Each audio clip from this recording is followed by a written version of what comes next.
After CTV Your Morning announced that I would be joining them every Friday of the campaign to do a fact check, a bunch of bad faith right wingers who hate me for no other reason than I have reported accurately on the things that people they agree with politically have said and done. Everyone in charge of making decisions at CTV can just go fuck themselves as far as I'm concerned. And just to be clear, a lot of the people participating in this backlash would not have been real people.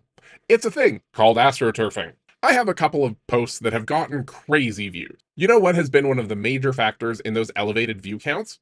Bots.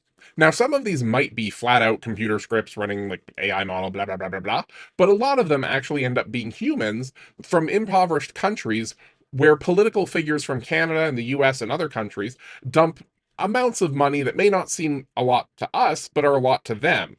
And they get just tons of people who maybe they speak English okay, a lot of the times they don't, and they write stuff pretending to be Canadians and pretending to be outraged when they probably don't even really know what's happening. And watching this is both frustrating but also kind of entertaining for me. I've thought of banning these sorts of accounts, though more would just be created if anything.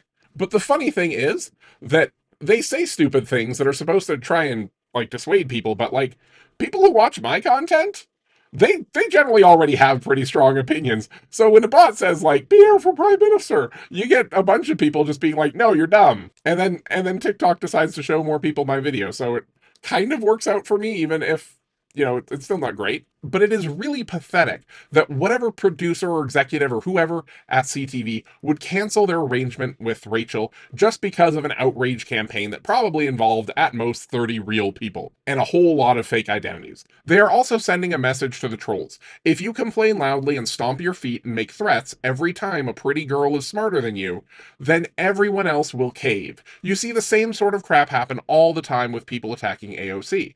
Particularly women who talk about politics online get targeted by all kinds of insane trash from deeply disturbed dudes because they dare to be more than eye candy.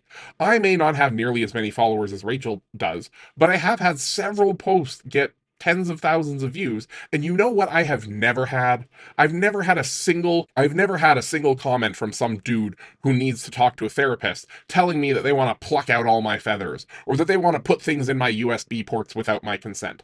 I get nothing like that.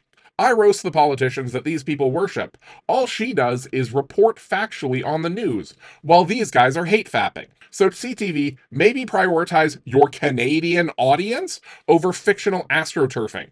If you're not able to tell the difference, maybe you should let someone else decide things about the news. I hear Rachel has room in her schedule.